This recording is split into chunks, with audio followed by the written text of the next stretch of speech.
Hello, folks.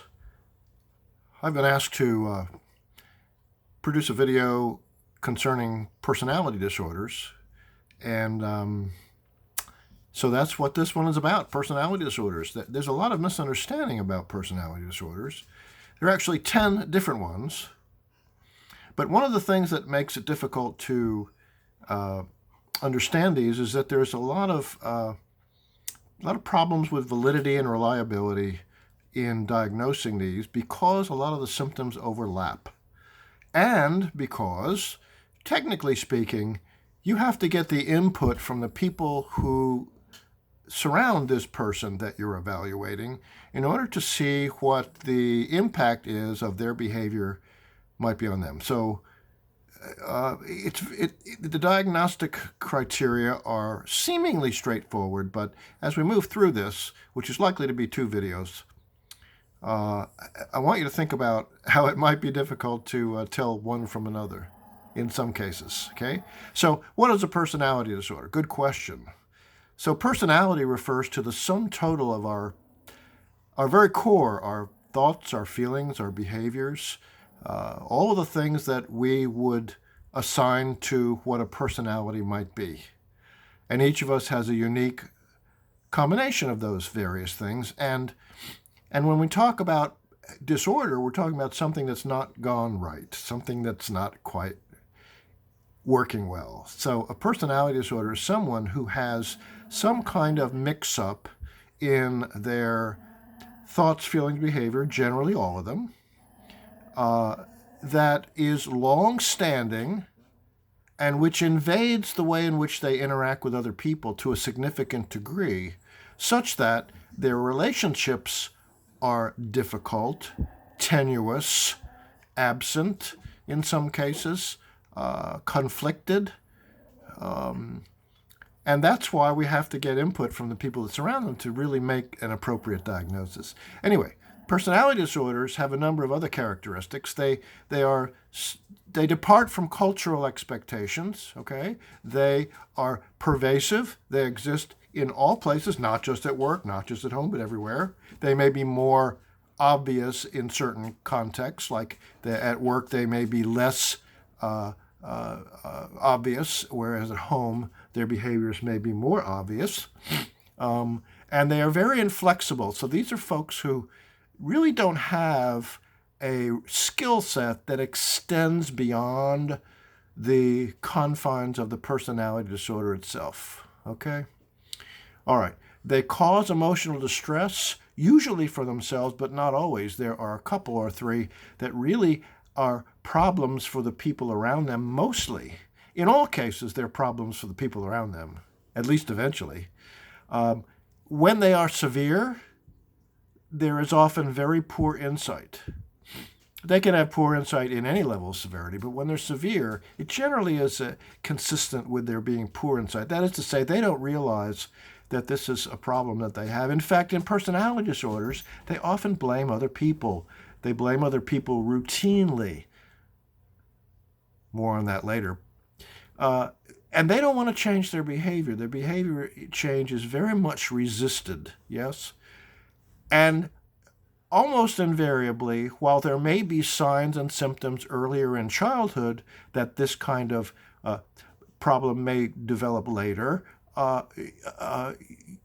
you really shouldn't diagnose this of any of these, really, until they get to be over 18. This is exactly true for antisocial personality disorder, which can only be diagnosed at the age of 18 or after, and must be accompanied by a pattern of conduct disorder in childhood. So there are all sorts of different things to think about here. Another thing to know is that in this last edition in 2013 of the DSM, the Diagnostic and Statistical Manual of Mental Disorders, there was really a lot of talk about eliminating a lot of these and just going with symptoms and exhibited behaviors, as opposed to labeling a particular personality disorder. And this, again, refers back to the overlap of things in terms of symptoms.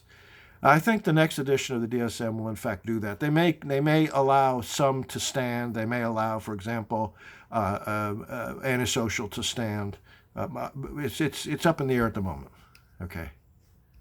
So be aware that in any case in which we're talking about a disorder, we're talking about behaviors that we are not unfamiliar with. In fact, we all have some exhibiting of some behaviors or thoughts or feelings that are found in any other disorders. In other words, if you think you've never hallucinated, then you're probably not paying attention, because you probably heard your name called, at the back of your somewhere, and turn around, no one's there. That's your brain kicking out a slight auditory hallucination.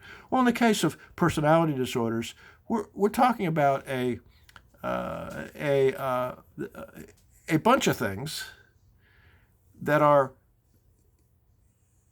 driven into the person's personality, but which we may exhibit. So we might once in a while become too selfish, that looks a bit narcissistic, but it's really not narcissism. We may could do something at some point in our lives that's antisocial, but it doesn't mean that we have an antisocial personality. And the difference is the pervasiveness and the continuation of behaviors, thoughts, and feelings, okay? As well as the severity. Okay, so the prevalence of these is depending upon which one you're talking about, but overall it's somewhere between 0.5% to 6%. Some people estimate that a couple of these are way underestimated. We may have 15% of the population with one or more personality disorders, and of course what we know is that you can have more than one personality disorder. Yeah. Most of these are thought to begin in childhood. Some appear to have some genetic components, like antisocial personality disorder in some cases. They tend to run a chronic course, and the comorbidity rates are high. In some of these, things like substance abuse, depression, anxiety disorders are often very commonly co-occurring. Okay? So again, the diagnoses have low validity and low reliability, and they are not adequately defined. That's a problem. They also have a gender bias. For example, we tend to diagnose borderlines more in females than males, and there is, even when we do our best to internally eliminate bias can creep in, and some people have noted that may be the case in some of these males, for example, being more antisocial.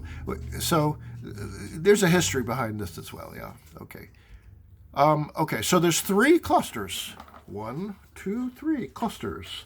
The first cluster is called the cluster A, and it's the odd or eccentric cluster, but not psychotic, not truly psychotic, even though there are moments when these folks might look like they could be out of touch with reality.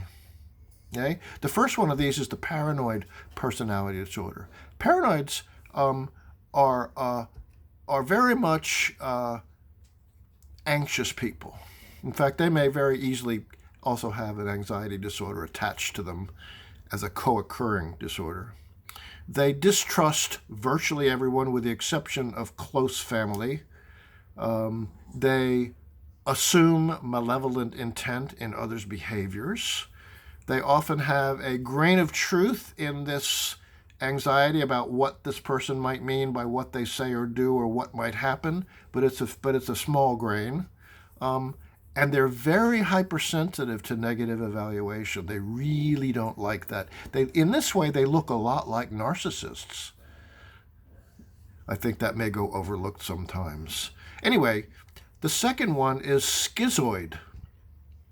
Now, the schizoid is sometimes called the loner. This is someone who, interestingly and strangely and unfortunately, doesn't really have an attachment to social relationships. In other words, they don't desire social relationships. They don't get much out of them. They may like sex, but they don't form the deeper kinds of emotional bonds with a partner. It isn't something that functioned in their life for their good. Okay?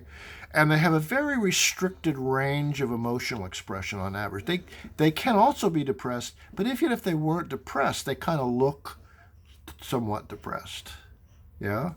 So these are ones who, you really feel for them.